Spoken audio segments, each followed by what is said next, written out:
मैं कल से ही एक सवाल पूछ रहा हूं अपने अगल बगल जो लोग रहते हैं, मंडल जी हैं या और लोग हैं, और उसका उत्तर हमको नहीं मिला। शायद आप लोग दे पाए। मैंने मंडल जी से पूछा कि 5 घंटे का कार्यक्रम है, 10 से 3, यही ना है भाई? लोग आते हैं, दान भी देते हैं, आने जाने में पैसे भी खर्च करते हैं, परेशानी भी उठाते हैं, तो फिर इस 5 घंटे के कार्यक्रम में वो क्यों आते हैं?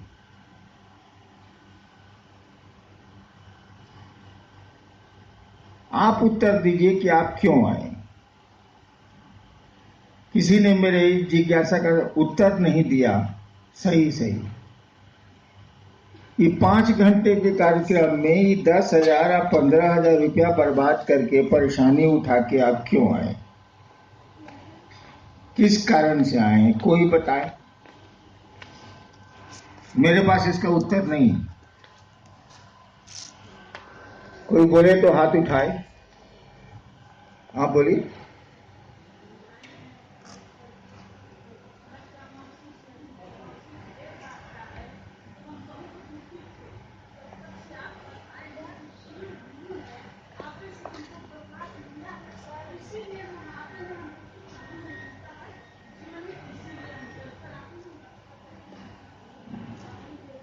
ठीक है, दूसरी जिज्ञासा मैंने इन लोगों से की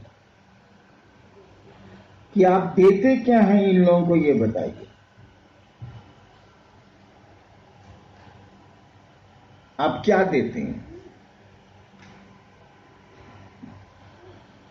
आप लोगों के पास कोई उत्तर है? मेरे पास तो नहीं है भैया, इसका उत्तर मैं नहीं दे सकता। नहीं है तो आगे बढ़ता हूं। कोई आदमी भाई उधर से आपके पास है? आप बोलिए।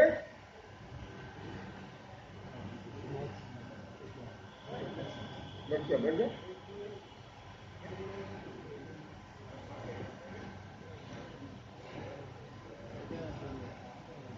वहीं से बोलिए ना भाई। हम लोग आते हैं, अपने अपने कष्ट लेकर आते हैं साहब का पास, और साहब का जो वाणी को सुनते हैं हम लोग, उससे मेरा सब काम हो जाता है।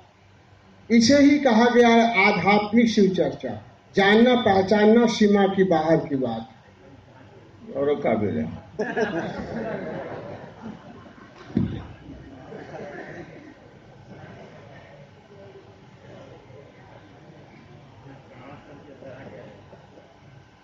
इनकी बात मान ली जाए तो इनको लाभ होता है आने से, इसीलिए ये आते हैं। मेरा कहना है कि आपको आना चाहिए कि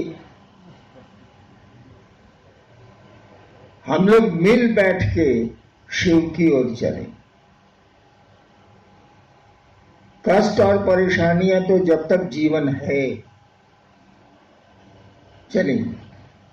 सुख भी आएंगे, दुख भी आएंगे, सुविधाएं भी मिलेंगी, परेशानियां भी उठानी होंगी।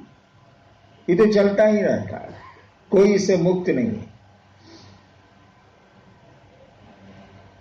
हाँ, मैंने इतना जरूर कहा है कि खराब रास्ते में अच्छी सवारी रख लीजिए तो थोड़ा सा जर्किंग कम होगा, यानी धक्का बॉडी को, शरीर को कम लगेगा। खराब रास्ते में आप ट्रैक्टर से जाइए, ट्रैक्टर के डाले पर बैठ के जाइए। खराब रास्ते में एक बार 13 किलोमीटर में हाथी पर चढ़ के गया था। हाथी के पीठ पर कोई हौदा नहीं था, केवल खुली हुई पीठ थी। एक रस्सा साइड में जो बंधा रहता है पीछे से आगे तक का, वो था। आगे पिलवान था। 13 किलोमीटर जंगल के रास्ते से, ऊपर खबर रास्ते से मुझको जाने का मौका मिला।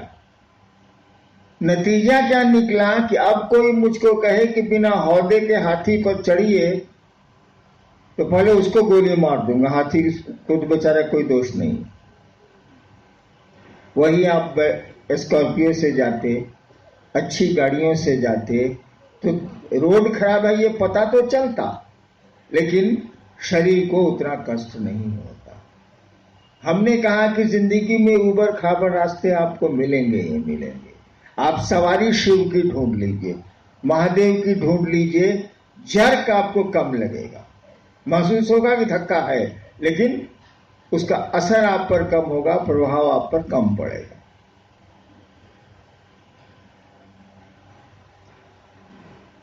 संगोष्ठी का विषय और उस विषय पर तो बहुत सारी बातें हुई, अच्छी अच्छी बातें हुई। हमको आपको उस पर अमल करना चाहिए, उसको लागू करना चाहिए।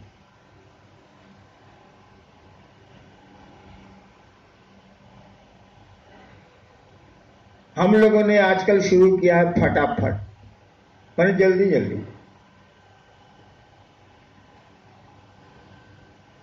पुराने लोगों को थोड़ी परेशानी हुई है, मंच छूटने लगा है,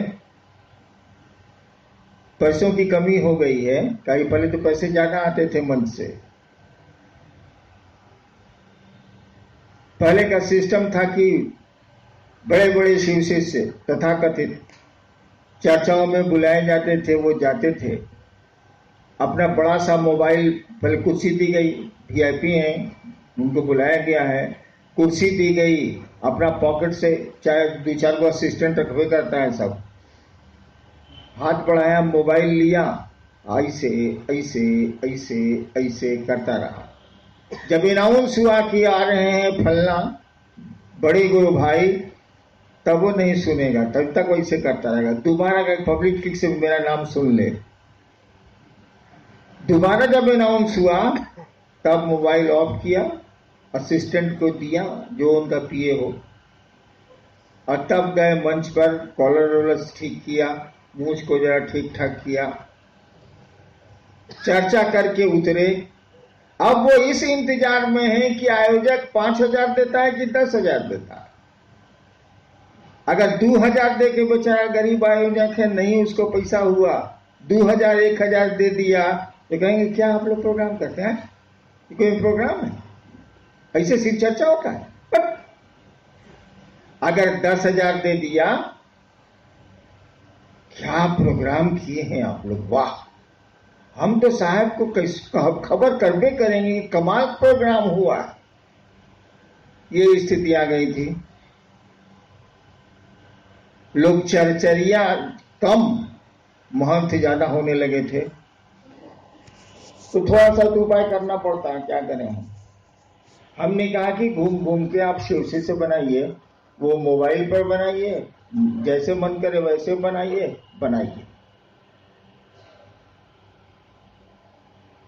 और इससे होगा क्या? वह शिव जिसको आप बहुत कम देर याद करते थे, अब फटाफट में आपको ज्यादा याद आवेगा। लोगों को बनाइएगा तो शिव याद आएंगे, शिव की परिधि में मन जाए। और जहां मन बार बार किसी चीज पर गया, वो चीज इसको या तो अच्छी लगेगी या बुरी लगेगी। वो फिल्म का गीत आपने सुना ही होगा, बहुत पहले भी मैं कहता था, अगर आप यूं ही मुझसे मिलते रहे, देखिए एक दिन प्यार हो जाएगा। तो मिलना शरीर नहीं होता है, शरीर तो एक साथ एक सहोदर भाई का होता है, मुकदमे होते हैं, पति पत्नी में तलाक के मुकदमे होते हैं, शरीर थोड़े ही मिलता मन है। अगर शिव से आपका मन बार बार जुड़ने लगे तो शिव अच्छे लगने लगे। हम लोग को शिव अच्छे लगते नहीं, हाथ देता होता है इसलिए बढ़िया बाप है, वो बात ठीक है, नहीं दिया तो बस खत्म। लोग नहीं कहता बेटवा साहब, अरे बाबू से जब मांगो तब दे देते हैं, इसीलिए फिट है हमारा बाप। और नहीं दिया साला बुढ़ा बकर बकर करते रहता। महादेव के साथ भी यही, हम लोग बर्ताव भी वैसा ही करते हैं महादेव के साथ, जो अपने घर के बूढ़े बुजुर्गों के साथ करते हैं। एक कमरा, बेटा कमा रहा है, बढ़िया है, एक कमरा दे दिया, हमने देखा, एक कमरा दे दिया घर के एक साइड में, माँ या बाबूजी उसमें रहते हैं, समय पर खाना मिल गया, जरूरत हुई तो दवा भी चली गई। घर के किसी भी आयोजन में उससे राय नहीं ली जाती। घर के दैनिक कार्यक्रमों में उससे कोई परामर्श नहीं लिया जाता। बाप आज खाएगा क्या, यह डिसीजन बहू लेती है या बेटी लेती है या बेटा लेता, उसे नहीं पूछा जाता। कहे कि अब तो 70 साल का हो गया, इसे पूछ के कहा होगा जे 2 साल खाएगा। क्या आप महादेव के साथ ऐसा नहीं करते हैं? घर में एक पूजा घर बना दिया,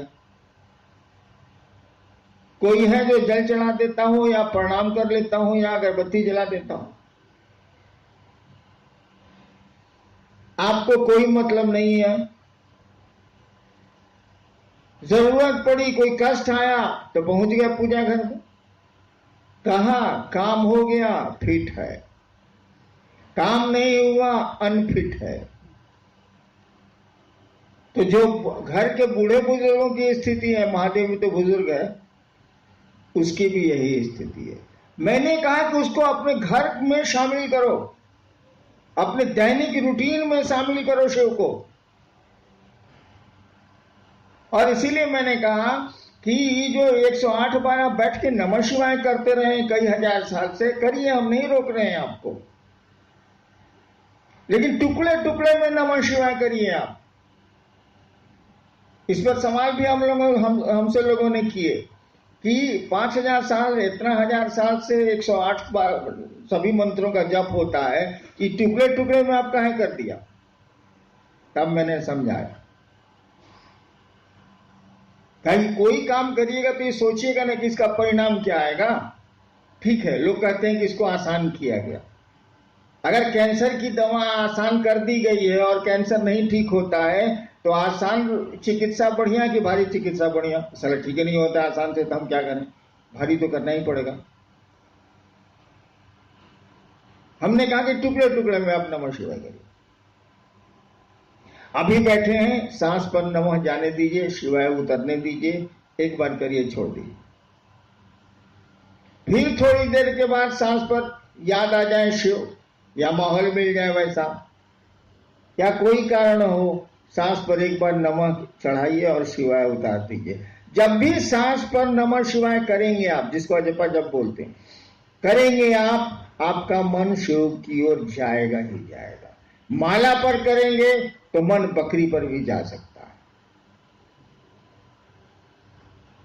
अन्य कामों में भी जा सकता है। लेकिन ये लोग कहते हैं कि नमः शिवाय करते हैं, मन ही नहीं ठहरता। हमने कहा जरा एक बार नमः शिवाय करिए तो ठहरता है कि नहीं ठहरता है? ठहरेगा ही ठहरेगा।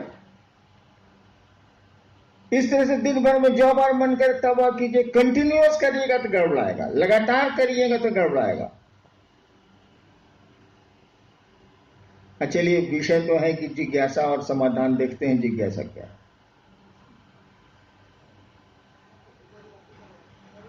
नहीं बेटे, क्या चाहिए? नवादा वारसलीगंज से हैं। शिव कार्य में हम कैसे आगे चल पाएंगे? परेशानी तो आती है, साहब दया कर दीजिए। आधा बोल गए, ये परेशानी आती है और परेशानी जाती भी है। इस जगत में कोई चीज ठहर नहीं सकती है। जगत शब्द का अर्थ ही होता है, जंगम धातु से बना है जो चलता है। जंगम का अर्थ ही होता है, जंगम का मानी होता है जानवर जो चलते हैं, अस्थावर का मानी होता है पेड़ जो एक जगह खड़े रहते हैं। जगत उसी धातु से बना है, यानी यहाँ कुछ भी नहीं ठहरता, सब गुजर रहा है। World is a passing show, ये गुजरता हुआ तमाशा। हाँ, क्या शिव का परेशानी आती है, कैसे आगे बढ़ेंगे? शिव कार्य में हम कैसे आगे बढ़ेंगे? बता तो रहे हैं, आप करने को तैयार नहीं है। हमने कहा कि आप दूसरों को शिव शिष्य बनाने की कोशिश करिए। ये मंच वाली आदत छोड़िए, आपने पकड़ लिया। आपको शिव शिष्य बनना है, चरचरिया भजनिया कीर्तनिया नहीं बनना। आपने शिव को गुरु माना है और आपको शिष्य बनना है। महादेव ने कहा दूसरों को शिष्य बनाओ, तुम्हारा मन भी शिव का शिष्य बनेगा। इस काम को करिए। नमः शिवाय को टुकड़े टुकड़े में ले आइए। तीसरा सूत्र, अदया तो मांगिएगा ही मांगिएगा, उसके लिए कहने की कहां जरूरत। जो पहला सूत्र है, मैं अक्सर कहता हूं कि 4 दिन अगर आपको लेटरिन नहीं हो, दवा के बाद भी पेट खुलासा नहीं हो, और शिव के शिष्य हैं आप, महादेव आपके आराध्य हैं या गुरु हैं, तो आप कहवे कीजिएगा महादेव को कि सरकार हमको लेटरिन हो जाता, बाप रे बाप बड़ी गंजन है। तो दया तो मांगिएगा ही मांगिएगा कि काहे की जिंदगी में खराब सड़कें मिलनी ही मिलनी है, उसके लिए क्या सिखाना। 2 चीज सीखने जैसी है, एक दूसरों को शिव शिष्य बनाने की मानसिकता, और दूसरा नमः शिवाय से अपने गुरु को प्रणाम। इसको करिए, तब भी नहीं होगा कर दिया जाएगा। आप पैदल नहीं चल सकते हैं तो गाड़ियां बनी हैं कि नहीं बनी, बसें बनी हैं कि नहीं बनी हैं। अध्यात्म में भी बसें हैं, गाड़ियां हैं, चलिए तो भाई साहब, चलने की मानसिकता में तो आइए भाई साहब। अब आपको धनबाद जाना ही नहीं है तो कोई बस लाए, ट्रेन लाए, जहाज लाए, क्या फर्क पड़ता है। लेकिन धनबाद जाना ही जाना है तो उपाय हो जाएंगे, उपाय हैं। नेक्स्ट जी, मान्य है कि गुरु भाव सत्ता है, उनका शिष्य होने के लिए शिष्य भाव देना होगा। क्या जगत गुरु की शिष्यता में भाव आवश्यक है?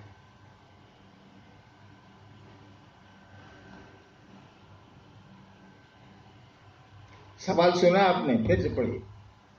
मान्य है कि गुरु भाव सत्ता है, उनका शिष्य होने, जगत गुरु का शिष्य होने के लिए क्या भाव जरूरी है? बिल्कुल सही है कि गुरु भाव सत्ता है, पिता भाव सत्ता है, पुत्र भाव सत्ता है, माँ भाव सत्ता है, बेटी भाव सत्ता है, माँ बाप सब भाव सत्ता है। ये संबंध भाव पर ही टिकते हैं, लौकिक हो या पारलौकिक हो।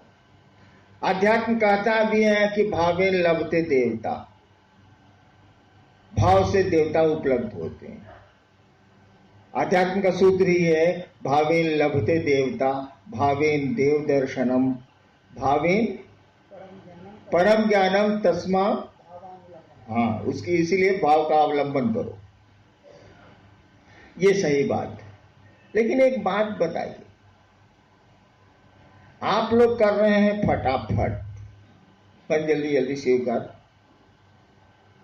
जिसको समझा रहे हैं उसके पास भाव है क्या? आपके पास हो सकते हैं, उसी के तहत आप घूम रहे हैं, लोगों को शिव शिष्य बना रहे हैं। जिसको बना रहे हैं उसके पास शिव के प्रति भाव है क्या? नहीं है, और उसका इंतजार भी आप नहीं करते कि भाव है कि नहीं है। आप केवल इतना ही देखते हैं कि वो स्वीकार कर लिया कि हम शिव को गुरु मानेंगे और कह दिया कि हम 3 को काम करेंगे, आपका काम खत्म, आगे बढ़िए, यही ना है। उसके पास तो भाव नहीं है, और कहा गया गुरु भाव सकता है, तो आपकी मेहनत बेकार चली गई ना भाई साहब, कि नहीं चली गई? मेहनत बेकार नहीं गई। देवताओं से जुड़ने के लिए भाव की आवश्यकता है, बिल्कुल सही है। गुरु भी भाव सकता है, ये भी बिल्कुल सही है। लेकिन आपको निर्णय लेना होगा कि आपका गुरु है कौन, आपका मास्टर है कौन। आपका गुरु है शिव, जो गुरुओं का गुरु है, उससे बड़ा गुरु हो ही नहीं सकता है, वो ईश्वर गुरु है। ईश्वर है इसलिए गुरु है। और गुरु की एक खूबी क्या होती है, शिष्यानुभूति की जिन्होंने पढ़ी होगी उनको पंक्ति याद होगी, गुरु अपने शिष्य के मानसिक तल पर आकर उसे आध्यात्म की ऊंचाई में ले जाते हैं। बाकी जो भी हो, लेकिन इसका अर्थ उसका यही है। गुरु अपने शिष्य के मन के तल पर, ऐसे शब्द हैं, मन के तल पर उतर के ले जाना पड़ेगा। अब लड़का को बुझ रहा है तो उसको आप एबीसीडी कैसे समझाइए, कौन से शुरू कीजिए।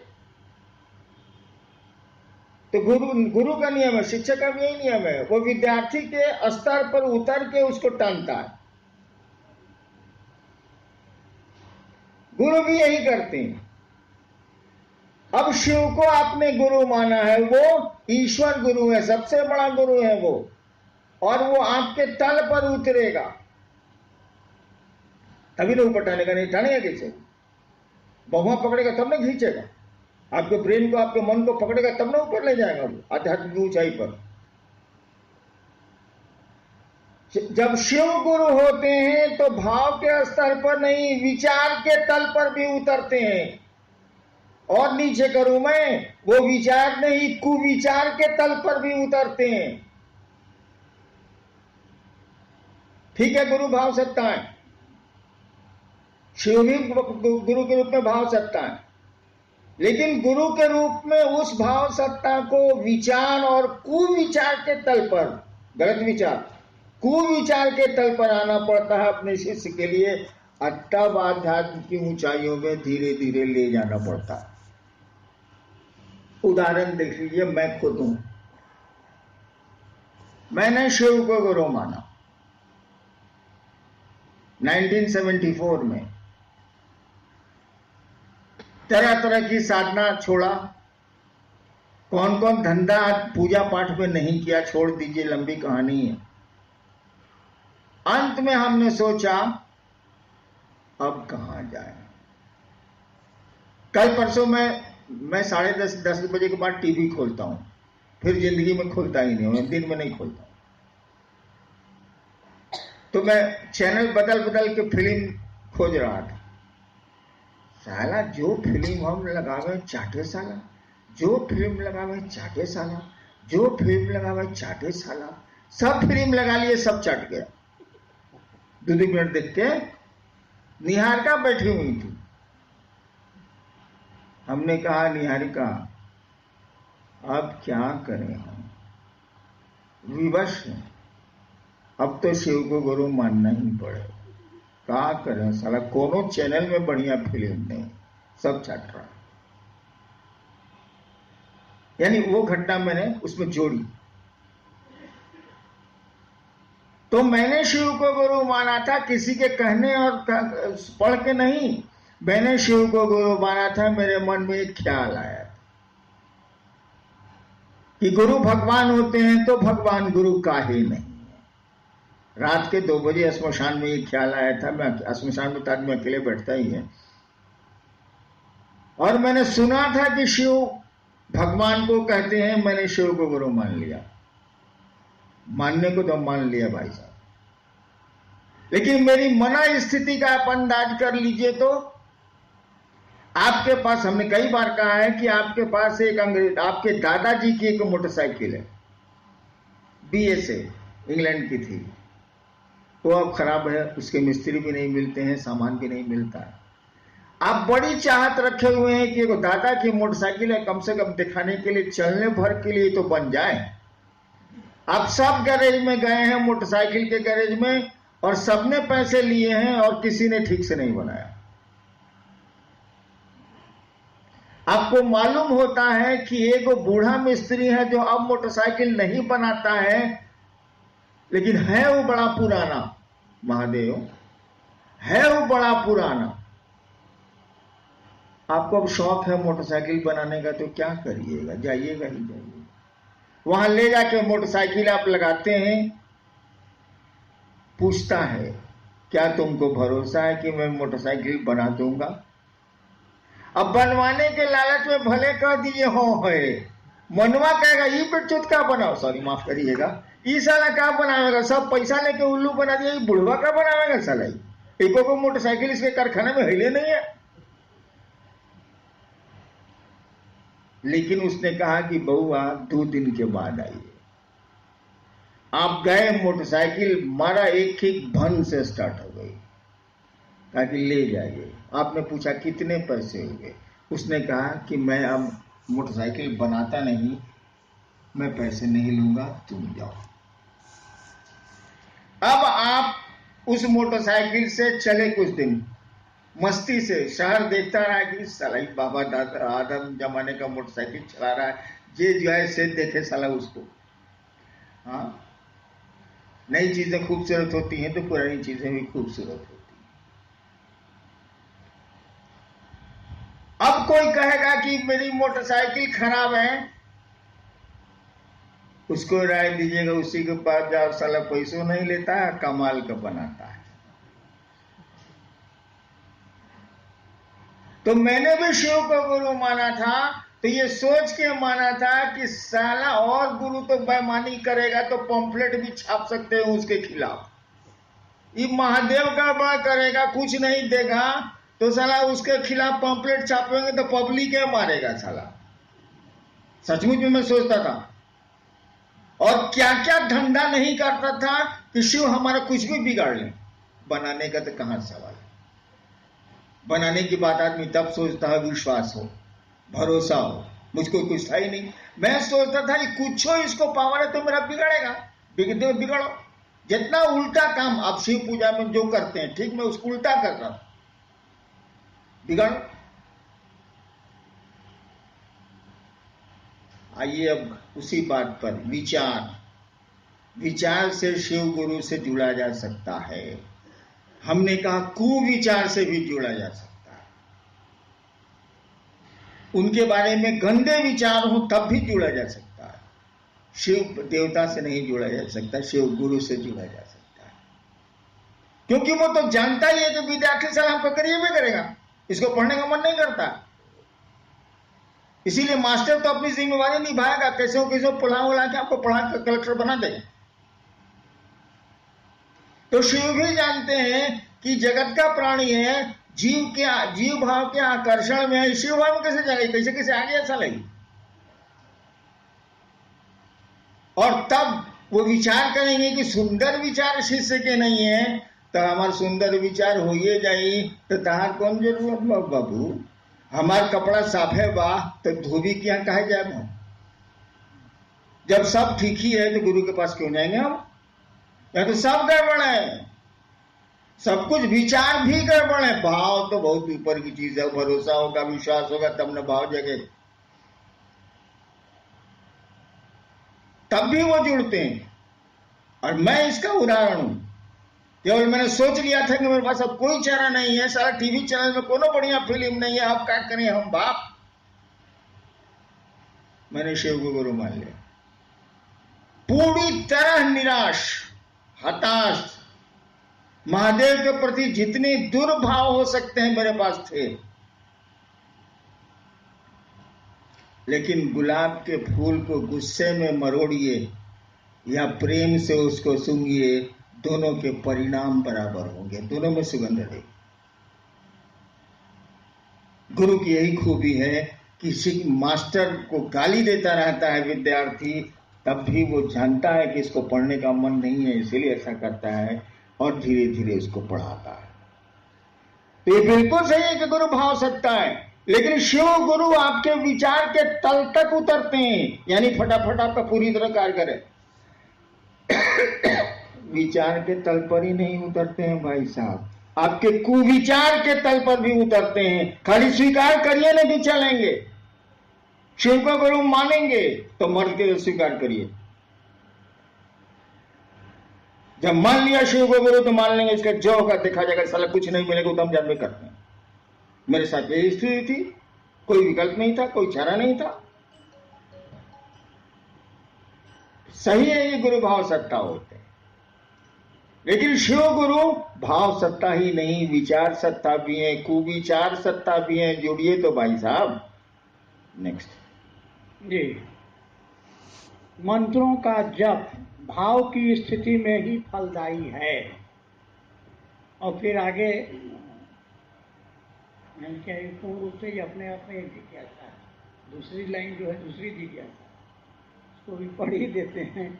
शिव के शिष्य भावांतरण हेतु अजपा जप विधि से अपने गुरु को नमन करने के निमित्त, लंबा टॉपिक है जी, वैसे ने कहा ये पहला ठीक है, मंत्रों का जप भाव की स्थिति में ही फलदायी है। ये कौन बड़का बात है? शब्दों का इस्तेमाल अर्थ की स्थिति में ही फलदायक, यही तो कहा हुआ। शब्दों का इस्तेमाल अर्थ की स्थिति में ही फलदायक। एक बार मैं केरल गया, हमारे साथ गुरु भाई लोग भी गए, तो एक दो गुरु भाई मिला, वहां का लोकल स्थानीय लोग सब, ये लोग समझाए, वो लोग बुझबे नहीं करे। तो कहा कि बंचो तो बुझते नहीं खे रहे। गुरु भाई सब आपस में बतियाया, उसका कान खड़ा हो गया जो बोल रहा था। हमसे आके कहते हैं मुन्ना सिंह कि सर हमको लगा कि हिंदी पूछता है वो, हम लोग घसक दिए कहीं पिटा नहीं जाए। हाँ भाई, तो अब वो अर्थ ही नहीं समझ रहा है तो आप गाली दिए चाहे प्रशंसा कीजिए, बतवा बराबर है। लेकिन अर्थ समझ रहा है तो उसके परिणाम आपको लेने पड़ेंगे। अगर प्रशंसा आपने दी है तो आपको सम्मान मिलेगा, आपने गालियां दी हैं तो आपको अपमान मिलेगा। वही कहा गया मंत्रों का जो परिणाम है वो भाव प्रवेश से ही होगा। यानी मंत्रों में क्या छिपा है, जब तक इसको नहीं समझेंगे आप तब तक मंत्र रिजल्ट ही नहीं देंगे। हाँ, कुछ मंत्र हैं जो देंगे, जैसे नमः शिवाय। नमः शिवाय मंत्र इतना ज्यादा चल रहा है पूरे विश्व में इतने दिनों से कि नमः शिवाय के नाम पर कोई आपको प्रणाम कर देगा। शिव के नाम पर नाली वाला सांप भी शिवलिंग पर पूजा जाता है, उतना मिल जाए, उससे ज्यादा नहीं। लेकिन नमः शिवाय का भावार्थ समझेंगे, निहितार्थ समझेंगे, तब न रिजल्ट वहां आवेगा भाई साहब। यानी भाव प्रवेश,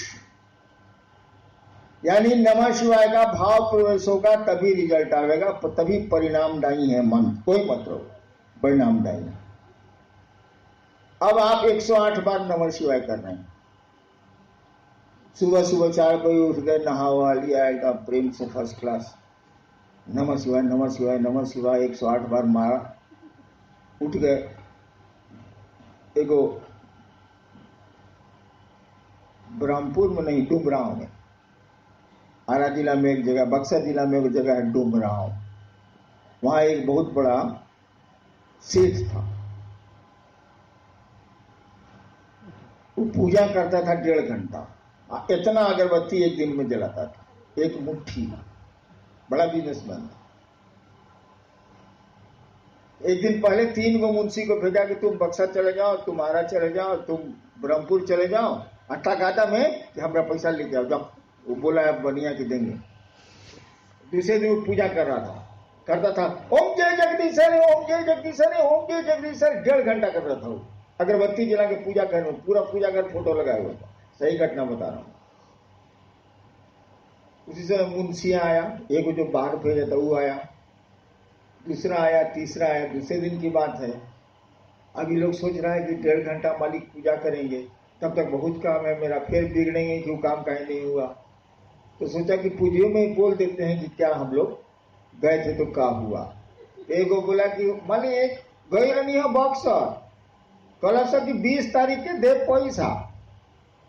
अब वो कर रहा है हरिओम हरिओम हरिओम हरिओम हरिओम हरिओम हरिओम, जोते से बोलता था। जैसे ही बोला कि 20 तारीख के बहनचो धरियोम, बहनचो धरियोम, मदरचो धरियोम, मदरचो धरियोम, साला कहा था पैसा देने को, मदरचो जिसको देगा भोसड़ी वाला, साला हरिओम हरिओम हरिओम हरिओम, तेरी मांचे दो हरिओम हरिओम हरिओम। सही घटना मैं बोल रहा हूं। तब तक दूसरा मुंशी बोला, गए थे हुजूर बिहिया, वो बोला कि 25 को आइएगा, तेरी बहन के चोले साला हरिओम हरिओम हरिओम हरिओम हरिओम, तेरी बहन के चोले, तेरी मां के चोले साला हरिओम हरिओम। आज बोला था पैसा देने के लिए साला। यही पूजा 1.5 घंटा करता था वो, इतना मुट्ठी अगरबत्ती जलाता था।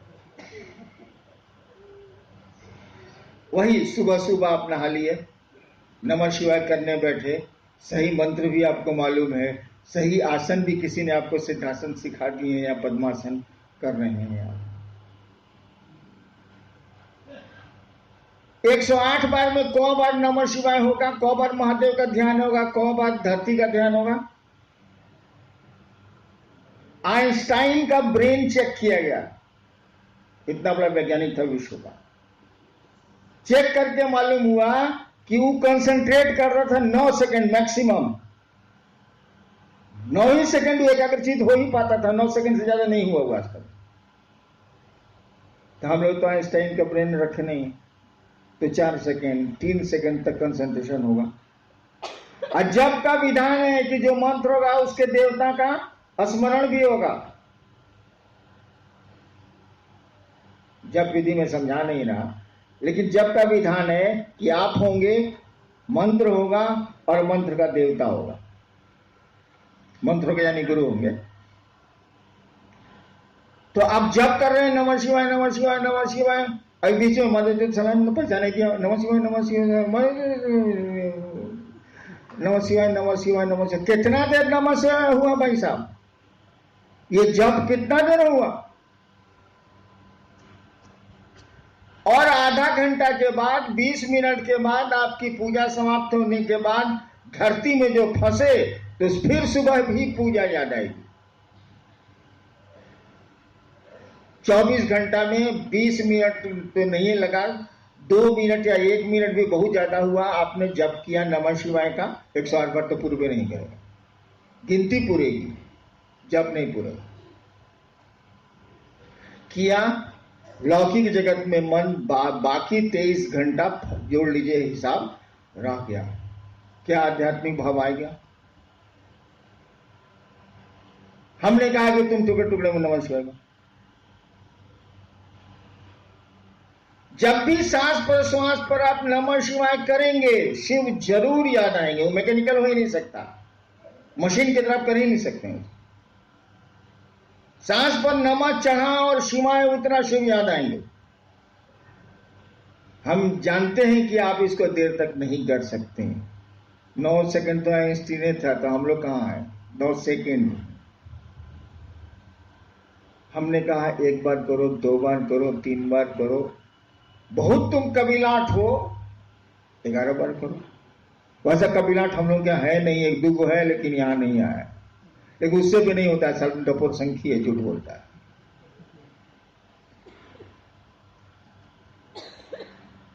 फिर आप आधा घंटा के बाद नमः शिवाय करिए।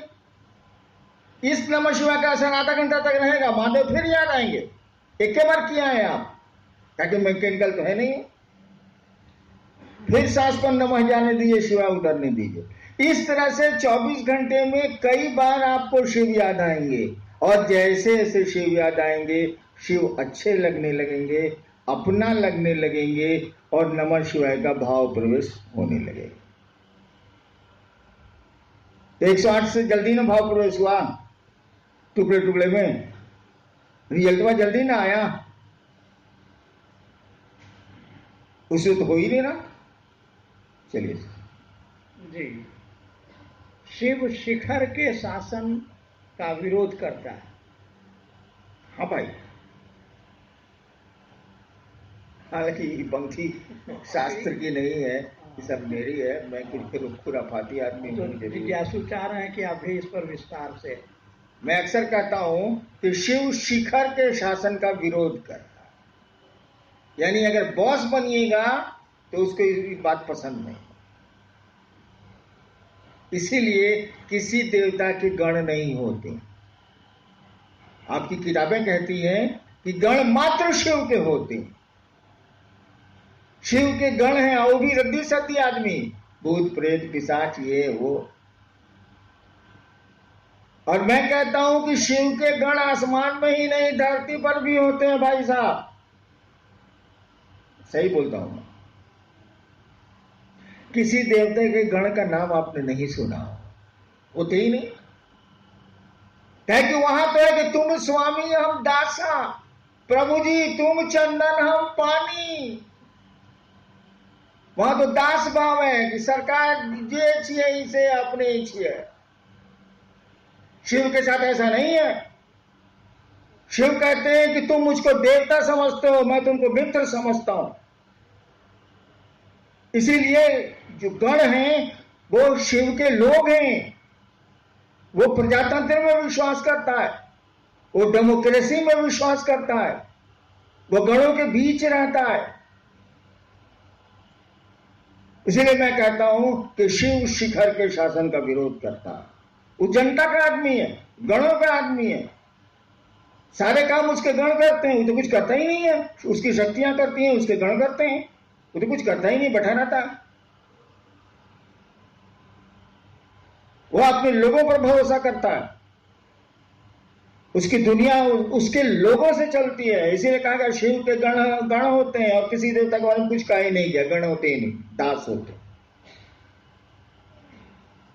शास्त्र भी बोलते हैं, शिव के बारे में बोलते हैं प्रभुम, आप प्रभु हैं, ईश्वर तो है। ईशम, ईश कहते हैं कंट्रोलर को, जो कंट्रोल करता है, इसी से बना ईश्वर। ईश का मानी जो कंट्रोल करता है। अब कंट्रोल किए हुए है, वायदा नहीं भागने देगा। प्रभुम ईशम गुणहीनम, गुण कहते हैं बंधन को, गुणहीनम मन आप बस कोई गुण नहीं है, कोई बंधन ही नहीं, सब बंधन मुक्त है। ईश्वर है ही तो बंधन मुक्त है ही। गुणहीनम उलट दिया अशेष गुणम, कल कोई गुण तुम में नहीं है। अब गुण गिनाएगा तो सारा खत्म नहीं होता। शिव का तो यही पैराडॉक्स है। कहा कि गुणहीनम, आपको कोई गुण नहीं है। हाँ भाई, ईश्वर है तो गुण कहां से है? फिर कहता है कि अशेष गुणम, जितना गुण गिनाते हैं फिर पहुंच जाता है। अब क्या करें हम?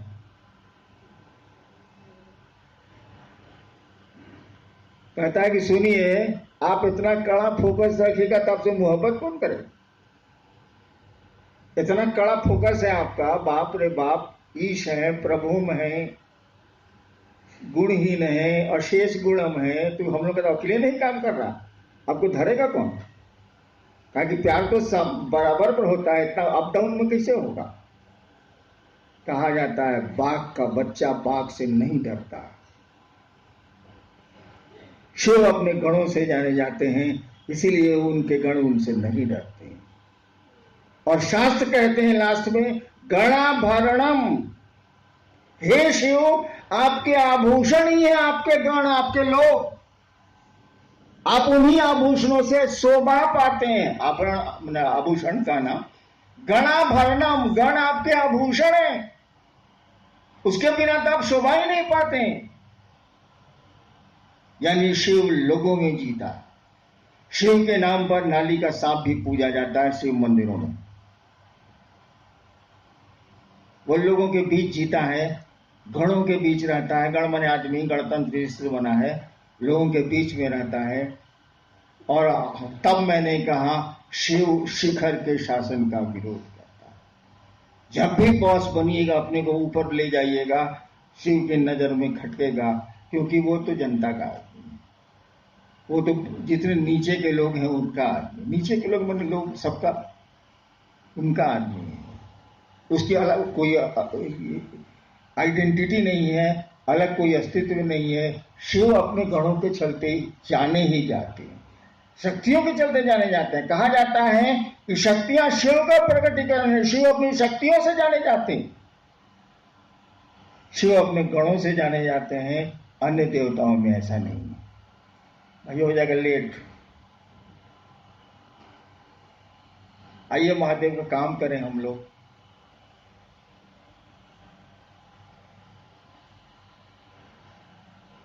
मरे चाहे जिए रहे अगली कतारों में। जीवन जय, नहीं तो मरण होगा। यातना नहीं, अब रण होगा। रश्मि रथी जीवन जय। या तो शिव को धरती पर गुरु के रूप में उतारेंगे, गुरु उतर जाएंगे, शिव उतर जाएंगे। शिव को धरती पर उतारेंगे या नहीं, जीवन जय, नहीं तो मरण हो। लेकिन इसके लिए भी लोग तैयार नहीं है। कल मंडल जी को कहा कि मंडल जी हम लोग बोझा बने हुए हैं धरती का, साला महादेव का भी नहीं हुआ। 40 साल से ईमानदारी से मैं खट रहा हूं, मैं अपनी बात जानता हूं, दूसरों की नहीं जानता। बिल्कुल अपनी समझ से ईमानदारी से खट रहा हूं, और साला कुफ्र है कि टूट ही नहीं रहा, ये महादेव का काम बढ़ ही नहीं रहा है। तब रह के क्या होगा? साला धरती के हम लोग बोझा हो गए। चलिए हम लोग चल दरिया में डूब जाए। मंडल जी को कहा मंडल जी के भाव से मुझको लगा कि नहीं सर, आपको डूबना है डूबिए, हमको रहने दीजिए। आप सबों को प्रणाम। हाँ, नहीं तैयार हुआ मरने के लिए।